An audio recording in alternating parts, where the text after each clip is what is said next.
प्यार दा रंग बसदा पवित्र नगरी नानक दी ए धरती सोहनी मां वर्गी। ਬਿਲਿਓ ਤੁਸੀਂ ਦੇਖ ਰਹੇ ਹੋ PPTV ਤੇ ਮੈਂ ਤੁਹਾਡਾ ਪ੍ਰੋਣਚਾਰਕ ਮੀਆਂ ਆਸਫ ਅਲੀ। ਇਸ ਤਰ੍ਹਾਂ ਜਨਮ ਸਥਾਨ ਨਨਕਾਣਾ ਸਾਹਿਬ 'ਚ ਮੌਜੂਦ ਹਾਂ। ਤਿਆਰੀਆਂ ਤੇ ਤੁਹਾਨੂੰ ਪਤਾ ਜਾਰੀ ਹੈ ਗੁਰਪੁਰਬ ਦੇ ਹਵਾਲੇ ਨਾਲ, ਬਾਬਾ ਜੀ ਦੇ 552ਵੇਂ ਜਨਮ ਦਿਨ ਦੀਆਂ ਤਕਰੀਬਾਤ ਦੇ ਹਵਾਲੇ ਨਾਲ।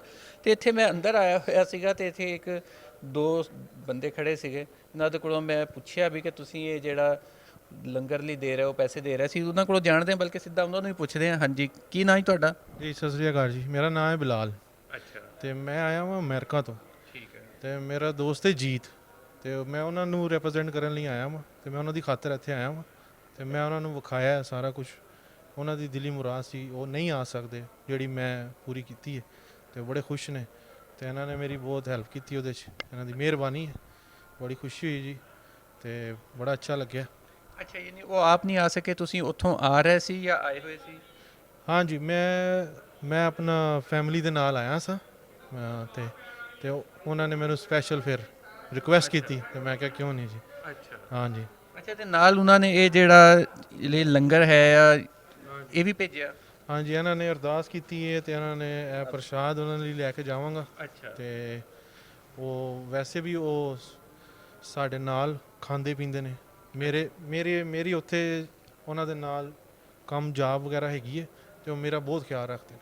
ਆਪਣੇ ਘਰੋਂ ਆਪਣੀ ਭਾਬੀ ਦੇ ਹੱਥੋਂ, ਮਾਂ ਜੀ ਦੇ ਹੱਥੋਂ ਖਾਣੇ ਛਾਣੇ ਬਣਵਾ ਕੇ ਲਿਆਉਂਦੇ ਨੇ। ਮੇਰੀ ਮੁਹੱਬਤ ਹੈਗੀ ਉਹਨਾਂ ਨਾਲ ਤੇ ਉਹਨਾਂ ਨੇ ਇਹ ਕਿਹਾ। ਮੈਂ ਆਇਆ ਹਾਂ ਲਾਹੌਰ ਤੋਂ।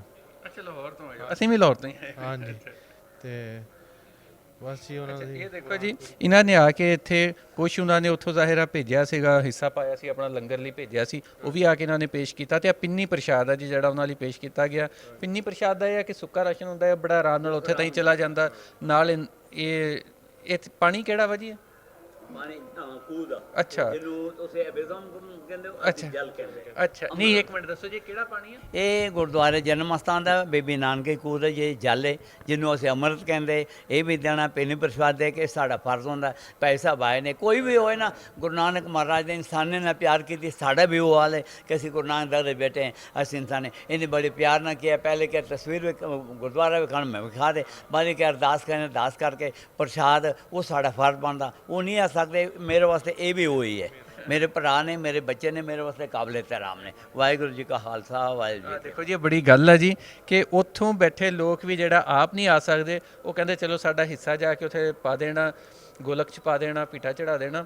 ਤੇ ਨਾਲ ਇਹ ਹੈ ਕਿ ਉੱਥੋਂ ਉਹਨਾਂ ਨੇ ਮੰਗਵਾਇਆ ਕਿ ਮੇਰੇ ਲਈ ਚਲੋ ਆਉਂਦੇ ਹੋਏ ਉੱਥੋਂ ਪਿੰਨੀ ਪ੍ਰਸ਼ਾਦ ਲਈ ਆਈਓ। ਤੇ ਬਹਰਾਲ ਜੀ ਬੜੀ ਖੁਸ਼ੀ ਹੋਈ ਤੋਂ ਇੱਥੇ ਦੇਖ ਕੇ ਕਿ ਤੁਸੀਂ ਆਪਣੇ ਇੱਕ ਦੋਸਤ ਦੀ ਵਜ੍ਹਾ ਤੋਂ ਉੱਥੋਂ ਇੱਥੇ ਤੱਕ ਦਾ ਸਫ਼ਰ ਹਾਂਜੀ ਜੀ, ਬਸ ਜੀ ਉਹਨਾਂ ਦੀ ਅਰਦਾਸ ਪੂਰੀ ਕਰਨ ਲਈ ਕੀਤਾ। ਹਾਂ, ਅੱਛਾ, ਉਹਨਾਂ ਦੀ ਅਰਦਾਸ ਸੀ ਜੀ ਕਿ ਇੱਥੇ ਆਉਣਾ।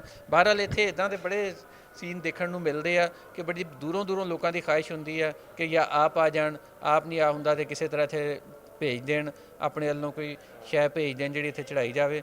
ਤੇ ਬਹਰਾਲ ਇਹਨਾਂ ਦੀ ਵੀ ਬੜੀ ਇੱਛਾਈ ਹੈ ਕਿ ਲਾਹੌਰੋਂ ਚੱਲ ਕੇ ਇੱਥੇ ਆਏ, ਸਪੈਸ਼ਲੀ ਆਪਣੇ ਉਸ ਦੋਸਤ ਦੀ ਖਾਹਿਸ਼ ਪੂਰੀ ਕਰਨ। ਅੱਛਾ, ਇਹ ਕਿਉਂਕਿ ਸਪੈਸ਼ਲੀ ਤੌਰ 'ਤੇ ਇੱਥੇ ਆਏ ਹੋਏ ਆ ਤੇ ਬਲਕਿ ਜਾਣਦੇ ਸੀ ਜੀ ਕੀ ਤੁਸੀਂ ਪੇਸ਼ ਕਰਨ? ਇਹਨੇ ਸਰੋਪਾ ਸਿਰ ਤੋਂ ਲੈ ਕੇ ਪਾਉਂ ਤੱਕ ਗੁਰੂ ਦੀ ਬਖਸ਼ਿਸ਼। ਜਿਸ ਬੰਦੇ ਨੇ ਇਹਨਾਂ ਨੇ ਇਹਨੂੰ ਭੇਜਿਆ ਜਾਂ ਮਾਇਆ ਭੇਜਿਆ, ਜੋ ਵੀ ਸੇਵਾ ਕੀਤੀ ਨਾ, ਇਹਨਾਂ ਦੀ ਜਿਹੜੀ ਵਡਿਆਈ ਸਾਨੂੰ ਚਾਹੀਦੀ ਕਿ ਦੇ ਸਿਰ ਦੇ ਉੱਤੇ ਸਰੋਪਾ ਰੱਖੇ ਤੇ ਉਹ ਖੁਸ਼ ਹੋ ਕੇ, ਉਹ ਵੀ ਖੁਸ਼ ਹੋਏ, ਇਹ ਵੀ ਖੁਸ਼ ਹੋਏ। ਸਾਡੇ ਵਾਸਤੇ ਜਿਹੜੇ ਵੀ ਇਨਸਾਨ ਖੁਸ਼ ਹੋਏ, ਬਾਬਾ ਦੀ ਖੁਸ਼ ਹੁੰਦਾ ਤੇ ਅਸੀਂ ਵੀ ਖੁਸ਼ ਹੁੰਦੇ। ਇਹਦਾ ਜਿਹੜਾ ਹੈਗਾ ਹਾਂ ਜੀ, ਆ ਦੇਖੋ ਜੀ, ਸੋਨੇ ਹਾਂ ਸਾਥ ਸਰਿਆਕਾਲ, ਇਹ ਸਾਡੇ ਵਾਸਤੇ ਕਾਬਲੇ ਤਰਾਮ ਹੈ। ਸਮਝ ਕੋਈ ਬੰਦੇ ਉਹਦੇ ਵਾਸਤੇ ਅਸੀਂ ਜਾਨ ਵੀ ਕੁਰਬਾਨ ਕਰਨੇ, ਉਹ ਸਾਡੇ ਵਾਸਤੇ ਕਾਬਲੇ ਤਰਾਮ ਨੇ। ਵਾਹਿਗੁਰੂ ਜੀ ਕਾ ਸਰੂਪਾ ਵੀ ਉਹ ਆਇਆ ਵਾ ਤੇ ਇਹਨਾਂ ਨੂੰ ਨਾਲ ਸ਼ਾਦੀ ਨਹੀਂ ਸਰ। ਇਹਦਾ ਬਹੁਤ ਲੋਕ ਆਉਂਦੇ ਰਹਿੰਦੇ ਆ ਜਿਹੜੇ ਇਤਿਹਾਸ ਦੀ ਵਜ੍ਹਾ ਤੋਂ ਉਹਨਾਂ ਨੂੰ ਰਿਸਪੈਕਟ ਦਿੱਤੀ ਜਾਂਦੀ ਹੈ। ਇਹ ਇਮਾਨਦਾਰੀ ਉਹਨਾਂ ਨੇ ਇਤਬਾਰ ਕੀਤਾ, ਪਰਾ ਸਮਝ ਕੇ ਆਪਣੇ ਸਾਂਝੀ ਹਰ ਚੀਜ਼ ਉਹ ਸਮਝ ਕੇ ਇਹਨਾਂ ਨੂੰ ਦਿੱਤਾ ਤੇ ਆਗੇ ਇੱਥੇ ਪਹੁੰਚ ਗਿਆ। ਉਹਦੀ ਕਬੂਲ ਹੋ ਗਈ, ਇਹਦੀ ਵੀ ਕਬੂਲ ਹੋ ਗਈ। ਇਹ ਫਰਜ਼ ਬਣਦਾ ਮੁਸਲਮਾਨ ਦਾ ਸਿੱਖ ਕੁਦਰਤ ਦੀ ਪਿਆਰ ਹੈ।